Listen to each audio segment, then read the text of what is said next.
오늘 말씀은 현숙한 여인에 대한 말씀입니다.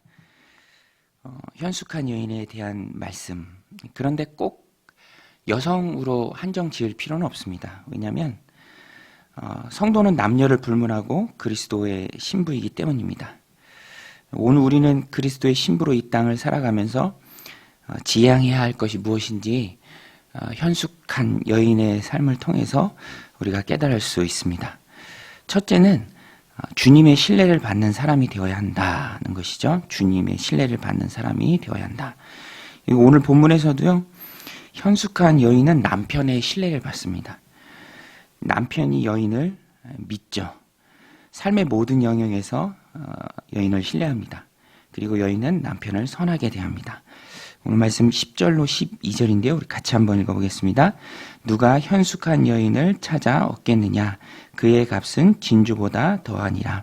그런 자의 남편의 마음은 그를 믿나니 산업이 핍절하지 아니하겠으며 그런 자는 살아있는 동안에 그의 남편에게 선을 행하고 악을 행하지 아니하느니라. 여인은 아내를 의미하고요. 현숙함이라는 것은 용맹, 힘, 또 유능함을 뜻하는 단어입니다. 그래서 영어 성경에 보면 excellent wife라고 번역을 했습니다. 현숙한 여인은 존귀한 사람이죠. 비유하면 아주 값비싼 진주보다도 훨씬 더 귀하다라는 것입니다. 고귀한 가치를 지닌 사람이 바로 그래서 현숙한 아내입니다. 왜냐하면 남편의 신뢰를 한 몸에 받기 때문이죠. 믿음직스러운 사람입니다.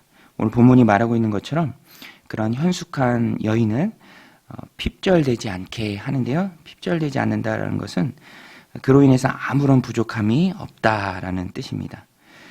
오늘 우리도 그리스도인의 신부로서 주님의 마음을 편안하게 해드려야 합니다. 주님의 신뢰를 우리가 얻어야죠. 주님이 믿고 신뢰하며 또 어떠한 일이라도 맡겨줄 수 있는 그런 사람이 되어야 합니다. 주님의 신뢰를 받는 것은 신부된 우리에게 큰 기쁨이죠. 주님이 나로 인해서 편안해하고 또 나를 신뢰한다면, 그래서 어떤 일이든 기쁘게 맡긴다면 그것만큼 더 신나고 또 즐거운 일이 없다라는 것입니다. 오늘 우리로 인해서 주님께 부족함이 없도록 우리는 신뢰받는 사람이 되어야 합니다. 오늘 우리가 그런 하나님의 자녀가 되어야죠. 믿을 만한 사람이 되어야 합니다. 그것이 바로 현숙한 여인이죠.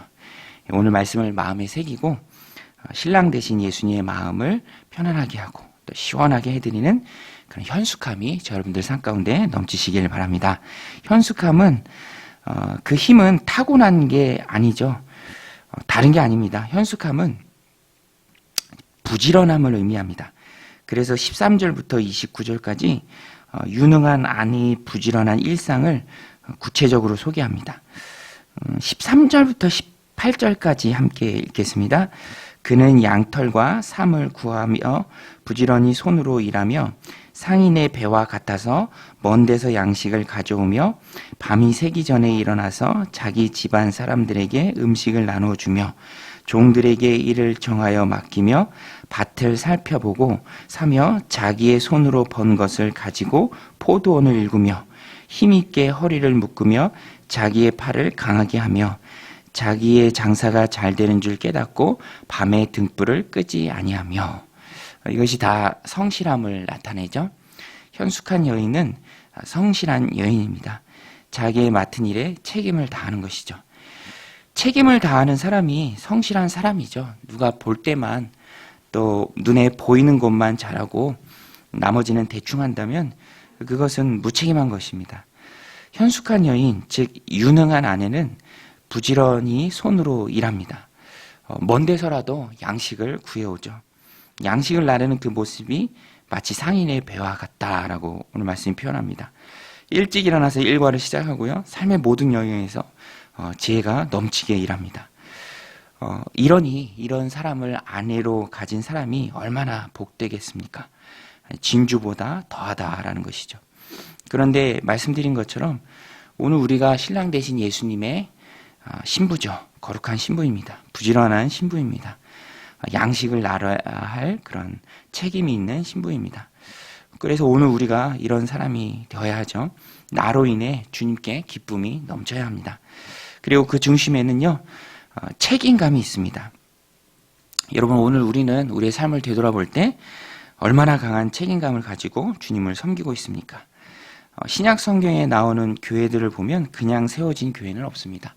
사도와 성도들의 강한 책임감, 또 헌신, 그 모습이 있었기에 많은 교회들이 세워졌습니다.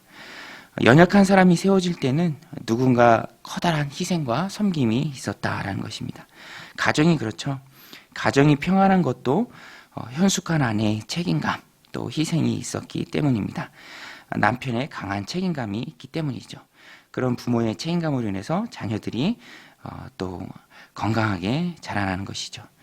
가정도 그렇고 교회도 그렇고 견고하게 세워지는 그 일 이면에는 성도들의 큰 희생과 또 섬김, 헌신이 있다라는 것입니다.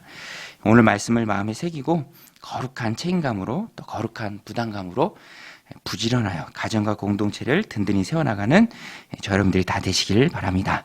마지막으로 본문이 말하는 현숙함은요, 세상의 기준을 따르는 삶이 아니라 하나님을 경외하는 삶을 말하고 있습니다. 세상은 고운 것, 아름다운 것에 열광하지만 하나님 나라 백성은 그와 다른 기준으로 세상을 살아갑니다. 그것은 모든 지혜의 근본이 되는 여호와를 경외하는 것입니다. 우리 30절, 31절 말씀 함께 읽겠습니다. 고운 것도 거짓되고 아름다운 것도 헛되나 오직 여호와를 경외하는 여자는 칭찬을 받을 것이라. 그 손의 열매가 그에게로 돌아갈 것이요 그 행한 일로 말미암아 성문에서 칭찬을 받으리라. 여호와를 경외할 때 칭찬받는 삶이 가능합니다. 손이 수고한 대로 열매를 얻게 됩니다. 성경에서 현숙한 여인을 꼽을 때 롯을 예로 듭니다. 롯을 표현할 때 현숙하다라는 표현이 똑같은 단어가 나오죠. 룻기 3장 11절에 보면 그리고 이제 내 딸아 두려워하지 말라. 내가 내 말대로 내게 다 행하리라. 내가 현숙한 여자인 줄을 나의 성읍 백성이 다 아느니라. 롯을 향한 현숙함의 칭호가 나옵니다. 그녀는 모함 여인이죠. 이방 여인이었습니다. 그러나 하나님을 붙들었습니다. 남편도 죽고 소망이 없는 상태에서도 어머니 나오미를 따르기로 선택했습니다. 이것이 바로 여호와를 경외하는 현숙함이죠. 하나님 편에 서기를 선택하는 것이 바로 현숙함의 지혜입니다. 세상 기준이 아니라 믿음을 따른 것이죠. 세상을 살아가는 유능함은 하나님을 붙잡을 때 주어지는 줄로 믿습니다. 하나님을 붙잡았더니 그녀의 인생이 새롭게 꽃피었습니다. 오늘 우리도 세상적 기준으로 살아가는 것이 아니라 하나님의 기준인 말씀을 붙들고 지혜의 말씀대로 살아가는 하나님의 현숙한 백성들이 되어야 합니다.